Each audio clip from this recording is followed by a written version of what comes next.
شاہنامہ اسلام اسی کے نام سے آغاز ہے اس شاہنامے کا، ہمیشہ جس کے در پہ سر جھکا رہتا ہے خامے کا، ہمیشہ جس کے در پہ سر جھکا رہتا ہے خامے کا، اسی کے نور سے پر نور ہے شمس و قمر تارے، وہی ثابت ہے جس کے گرد پھرتے ہیں یہ سیارے، وہی ثابت ہے جس کے گرد پھرتے ہیں یہ سیارے۔ اسی کے نام سے آغاز ہے اس شاہ نامے کا، ہمیشہ جس کے در پر سر جھکا رہتا ہے خامے کا، اسی نے ایک حرف کن سے پیدا کر دیا عالم، کشاکش کی صدائے ہاؤ ہو سے بھر دیا عالم، نظام آسمانی ہے اسی کی حکمرانی سے، بہار جاویدانی ہے اسی کی حکمرانی سے، یہ سرد و گرم خشک و تر اجالا اور تاریکی، نظر آتی ہے سب میں شان اس ایک ذات باری کی، بشر کو فطرت اسلام پر پیدا کیا جس نے، محمد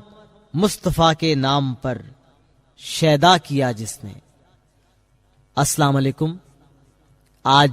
رمضان المبارک کی 9 تاریخ ہے، 9واں روزہ۔ ماہ رمضان المبارک کی رحمتیں اور برکات ہر طرف چمکتی دمکتی نور برساتی محسوس ہو رہی ہیں۔ اس مہینے میں مسلمانوں کے لیے بڑی شاد کامی ہے، بڑا اطمینان قلب ہے، جستجو ہے، تحقیق ہے، ذکر ہے، فکر ہے، نالے نیم شبی ہے، اور وہ جو ایک ذات باری بخشش پر آمادہ ہے، جس کا دریائے رحمت نہایت جوش میں ہے، جو نچلے آسمانوں پر نزول اجلال فرماتا ہے اور آواز دیتا ہے کہ ہے کوئی عزت کا مانگنے والا کہ میں اسے عزت دوں، ہے کوئی دولت کا مانگنے والا کہ میں اسے دولت دوں، ہے کوئی منصب کا چاہنے والا کہ میں اسے منصب دوں، ہے کوئی درجات میں بلندی کا مانگنے والا کہ میں اس کی درجات کو بلند کر دوں، ہے کوئی صحت و تندرستی کا مانگنے والا کہ میں اسے شفائے کاملہ و عاجلہ دوں، ہے کوئی اولاد صالح کا مانگنے والا کہ میں اسے اولاد صالح دوں،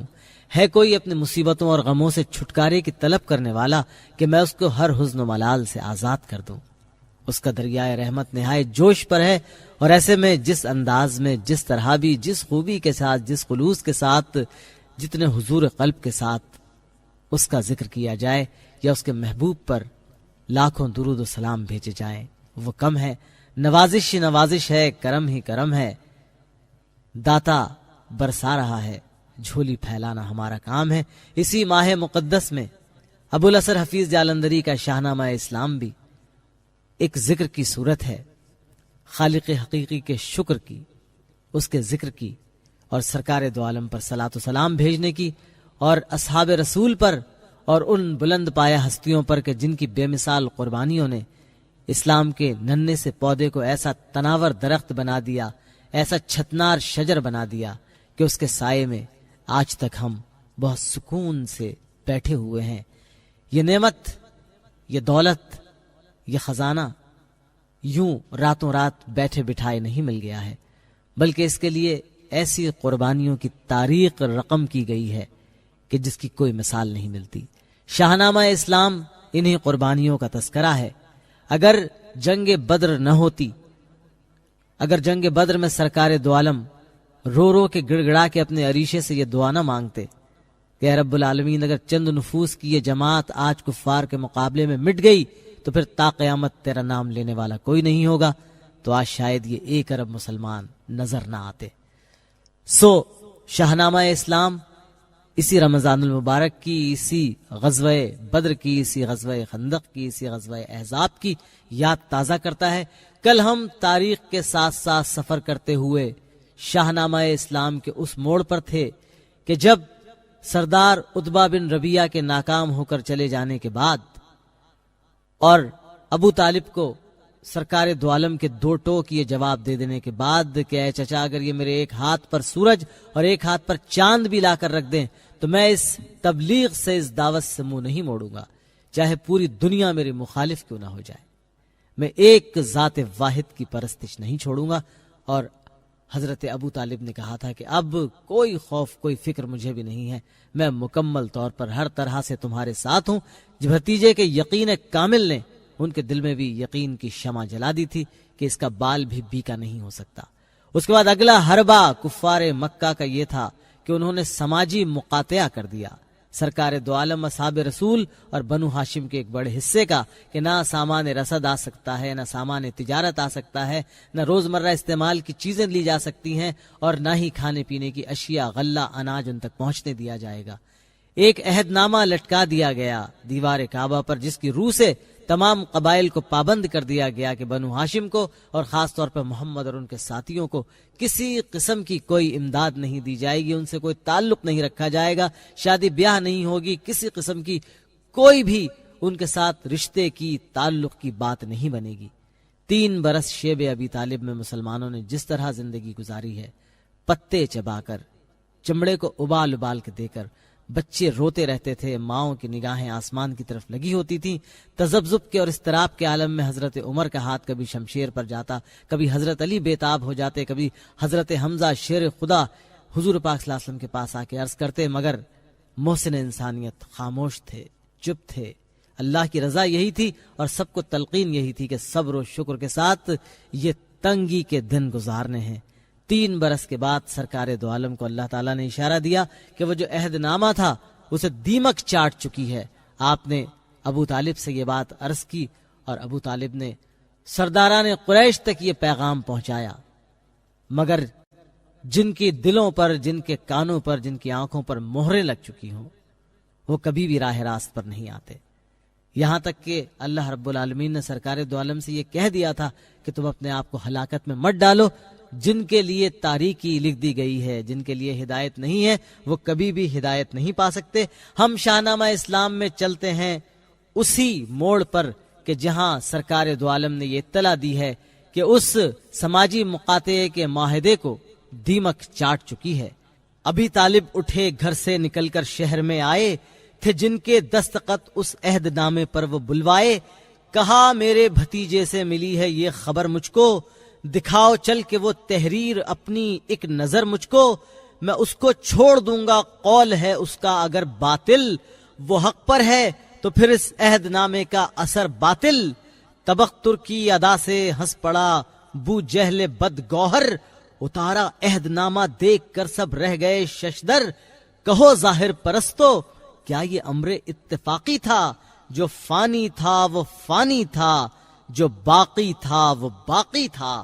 ملا اس قید سے آخر مسلمانوں کو چھٹکارا، اسی انداز سے بہنے لگی تبلیغ کی دھارا۔ روایت ہے کہ 10واں سال تھا عہد نبوت کا، کہ ٹوٹا آخری رشتہ بھی انسانی حمایت کا۔ ابو طالب سدھارے جانب ملک عدم آخر، اٹھا سر سے چچا کا سایہ لطف و کرم آخر۔ وہ ام المسلمی جو مادر گیتی کی عزت ہے، وہ ام المسلمی قدموں کے نیچے جس کے جنت ہے، ختیجہ طاہرہ یعنی نبی کی باوفا بیوی، شریک راحت و اندوہ پابند رضا بی بی، دیار جاویدانی کی طرف راہی ہوئیں وہ بھی، گئیں دنیا سے آخر سوئے فردوس بریں وہ بھی۔ یہ بی بی تھیں وہ ہمدرد یتیمی تھے محمد کے، یہ دونوں غم گسارانے قدیمی تھے محمد کے، مشیت کو مگر مد نظر تھی شان یکتائی، محمد کی یہ تنہائی ہی تھی سامان یکتائی۔ قریش اس وقت تک نام ابو طالب سے ڈرتے تھے، عرب کے لوگ ان کے مرتبے کا پاس کرتے تھے۔ ابو طالب کے اٹھ جانے سے ڈر جاتا رہا دل سے، یہ ہستی ایک سپر تھی، ہٹ گئی مد مقابل سے۔ غلامان محمد تھے حبش کے ملک میں اکثر، یہاں مکے میں چند افراد تھے یاران پیغمبر۔ دکھائی اور سرگرمی پے تبلیغ سرور نے، تو باطل آخری کوشش کے منصوبے لگا کرنے۔ وہ ہادی جو نہ ہو سکتا تھا غیر اللہ سے خائف، چلا ایک روز مکے سے نکل کر جانب طائف، دیا پیغام حق طائف میں طائف کے رئیسوں کو، دکھائی جن سے روحانی کمینوں کو خسیسوں کو۔ نبی کے ساتھ یہ بدبخت پیش آئے رعونت سے، جو سرکردہ تھا ان میں بول اٹھا فرتے حقارت سے۔ اگر اللہ تجھ ایسوں کو نبی پاک کرتا ہے تو گویا پردے کعبے کو خود ہی چاک کرتا ہے۔ کہا ایک دوسرے نے واہ وہ بھی ہے خدا کوئی، پیمبر ہی نہیں ملتا جسے تیرے سوا کوئی۔ ظرافت کی ادائے طنز سے ایک تیسرا بولا، نہایت بانک پن سے سانپ نے گویا دہن کھولا۔ اگر میں مان لوں تم کر رہے ہو راست گفتاری، تو ہے تم سے تخاطب میں بھی گستاخی بڑی بھاری۔ اگر تم جھوٹ کہتے ہو تو ڈرنا چاہیے تم سے، مجھے پھر بات بھی کوئی نہ کرنا چاہیے تم سے۔ یہ تانے سوقیانہ سن کے بھی ہادی نہ گھبرایا،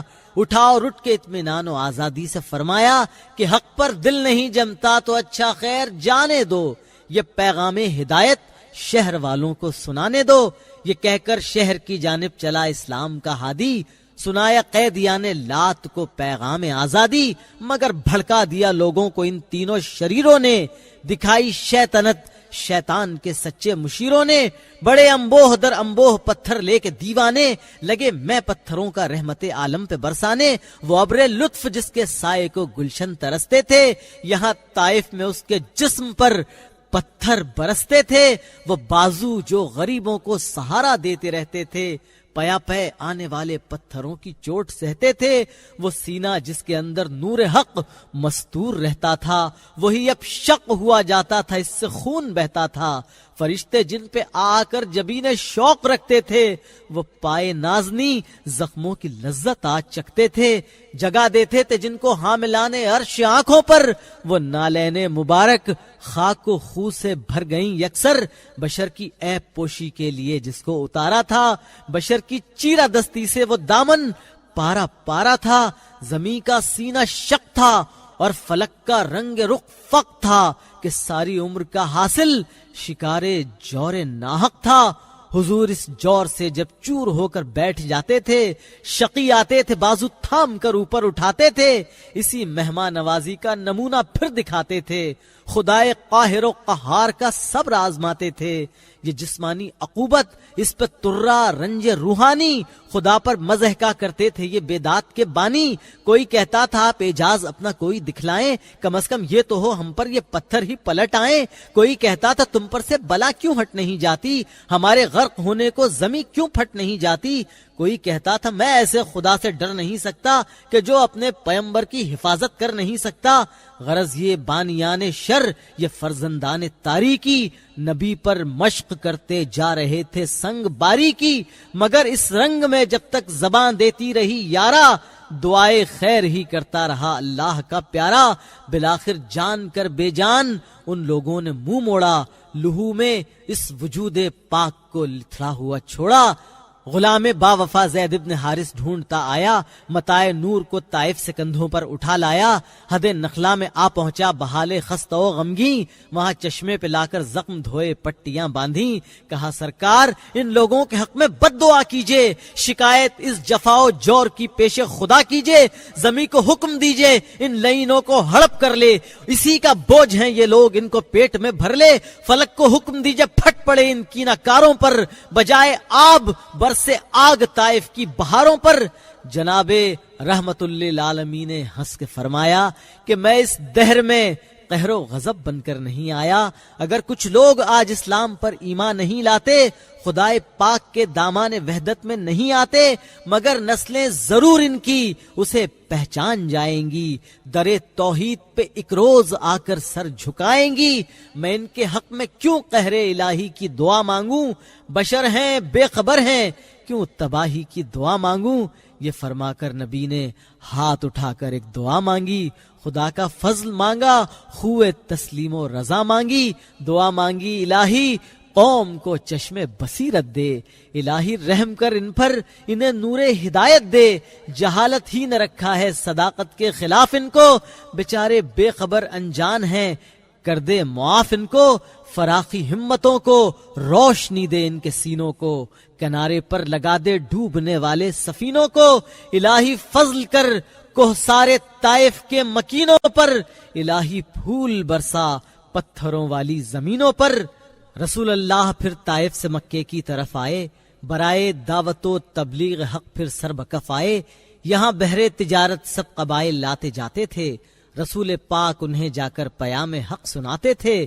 بہت سے خوش نصیب اللہ پر ایمان لے آئے، گھروں کی سمت پلٹے دولت عرفان لے آئے۔ طفیل ابن عمر دوسی یمن کا شاہزادہ تھا، حضور سرور دین اس کا ادا تھا۔ قریش مکہ نے بہکا دیا تھا اس کو آتے ہی کہ انسان عقل کھو دیتا ہے اس کے پاس جاتے ہی۔ قضا کار ایک دن یہ ہو گیا دو چار حضرت سے، سنا قرآن پھر معمور تھا نور ہدایت سے۔ مسلمان بن کے خوش قسمت یمن کی سمت لوٹ آیا، پے تبلیغ حق اہل وطن کی سمت لوٹ آیا۔ اسی صورت سوید یسربی ایمان لائے تھے، ایاس ابن معزوسی اسی صورت سے آئے تھے۔ اسی صورت سے چند افراد آئے ارض یسرب سے، پسند آیا انہیں اسلام ہی سارے مذاہب سے۔ وطن میں جا کے سب نے دین بیضا کی منادی کی کہ لوگوں جاگ اٹھی قسمت ہماری خشک وادی کی۔ وہ پیغمبر کہ جس کا منتظر سارا زمانہ تھا، وہ پیغمبر نوشتوں کے مطابق جس کو آنا تھا،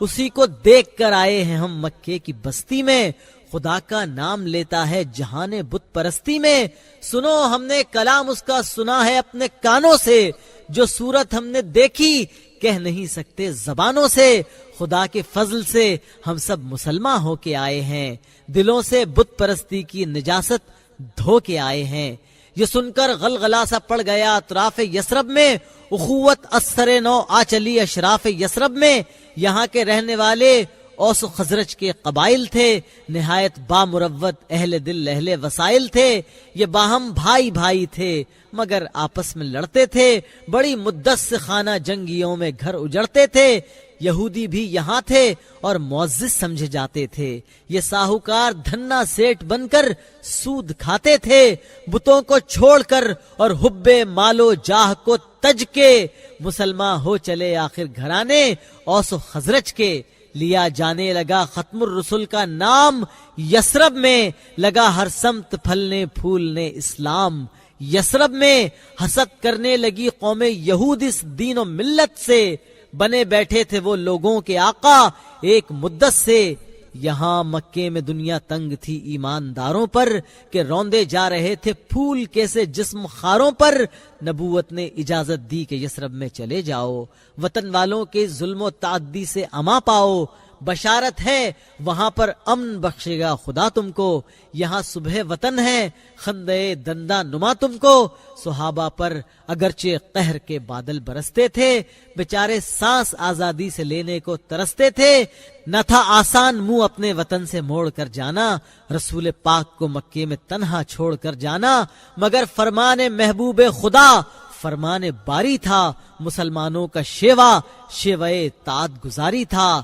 صحابہ رفتہ رفتہ جانب یسرب ہوئے راہی، قریشی کافروں کو مل گئی فی الفور آگاہی، دلوں میں خوش ہوئے ظالم کہ اب حسرت ہوئی پوری، محمد اور اس کے ساتھیوں میں ہو گئی دوری۔ مسلمان جا چکے ارض حبش میں اور یسرب میں، یہ اچھا وقت ہے سب ٹل گئے وقت مناسب میں۔ ابو بکر و علی باقی ہیں لیکن دو کی ہستی کیا، بہادر ہی سہی ہم پر کریں گے پیش دستی کیا۔ جو چند افراد ہیں کچھ اور وہ کمزور ہیں سارے، کہ اب بھی چھپتے پھرتے ہیں ہمارے خوف کے مارے۔ یہ اچھا وقت ہے اب قتل کر ڈالو محمد کو، مٹا دو آج تنہائی میں اس نور مجرد کو۔ تساہل اب نہیں اچھا کہ طوفان چڑھتے جاتے ہیں، حبش میں اور یسرب میں مسلمان بڑھتے جاتے ہیں۔ خدا والے کہیں ایسا نہ ہو قوت پکڑ جائیں، بتانے کعبہ کے اس ملک سے جھنڈے اکھڑ جائیں۔ جبیرو اقباؤ ادبا ابو جہلو ابو سفیاں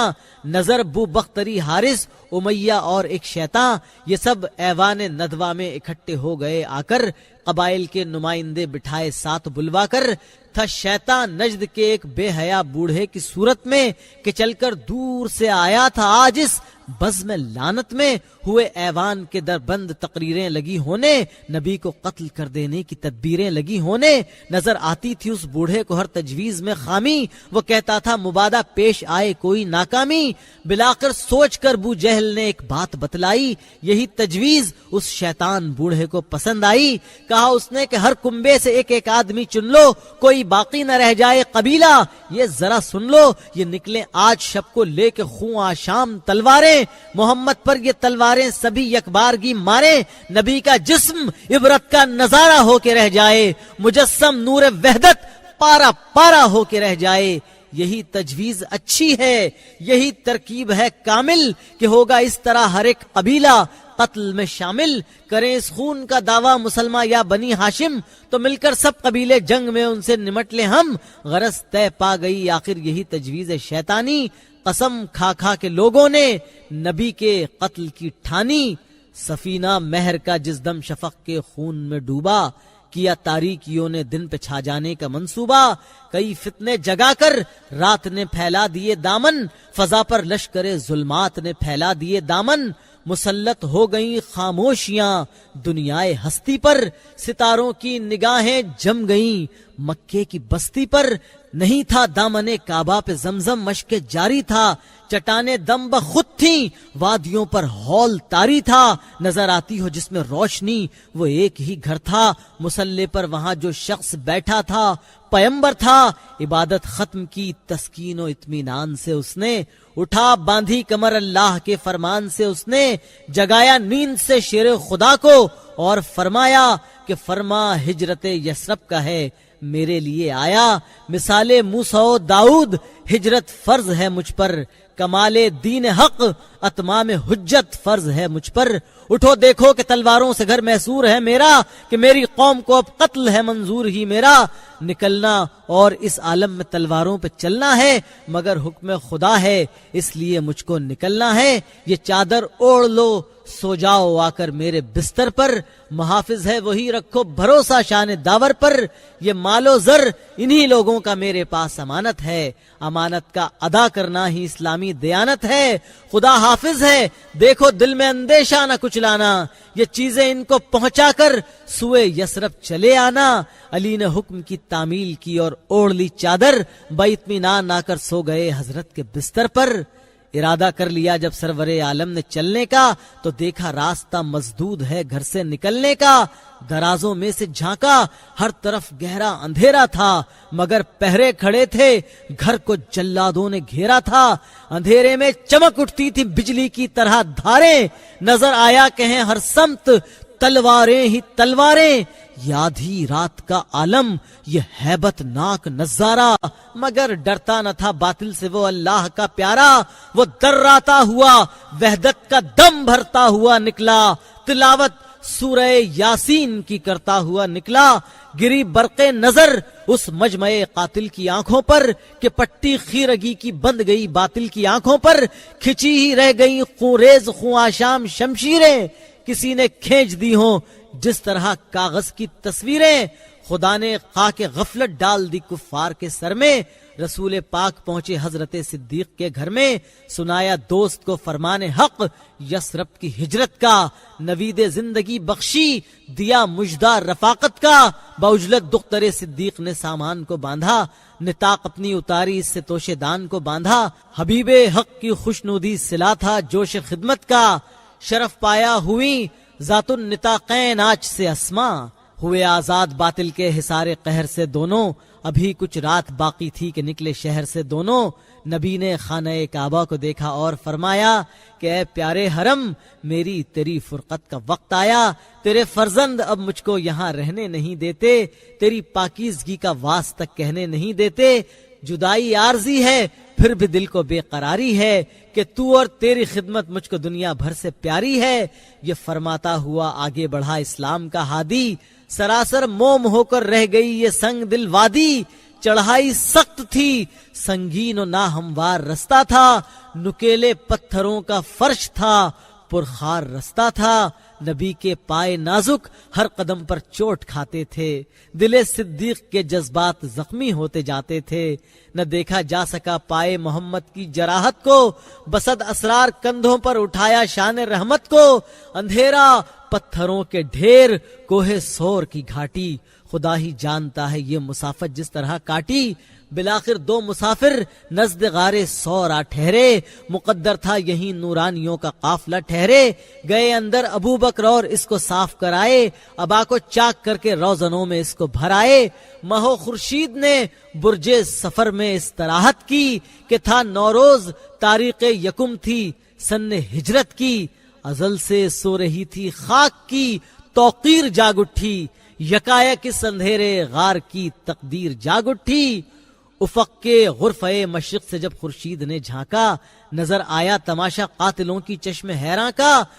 گروہ اشقیا کو سرنگوں ہوتا ہوا پایا، علی کو سایہ شمشیر میں سوتا ہوا پایا، سحر کا نور خندہ زن تھا، باطل کی لیاقت پر بہت جذبس تھا، انبوہ قریش اپنی حماقت پر، حقیقت کھل گئی جس وقت غافل ہوش میں آئے، بہت بپھرے بہت اچھلے بہت کودے، بہت ہی جوش میں آئے، بہت کچھ کھینچتانی کی، علی کو خوب دھمکایا، یہاں سے پھر یہ مجمع خانہ صدیق پر آیا، ہوا معلوم انہیں ابو بکر بھی گھر میں نہیں سوئے، یہ ایسی بات تھی جس نے حواس و ہوش بھی کھوئے، بہم لڑنے لگے ایک دوسرے کی داڑیاں نوچیں، محمد کو پکڑ لینے کی ترکیبیں کئی سوچیں، کیا اعلان آخر جو کوئی جرت دکھائے گا، پکڑ لائے گا تو انعام میں 100 اونٹ پائے گا، لگے کچھ جمع ہو کر شہر ہی میں ہاؤ ہو کرنے، بہت سارے مسلح ہو کے نکلے جستجو کرنے، لگائے ہر طرف چکر بہت لمبے بہت چوڑے، پہاڑوں پر چڑھے وادی میں گھومے دشت میں دوڑے،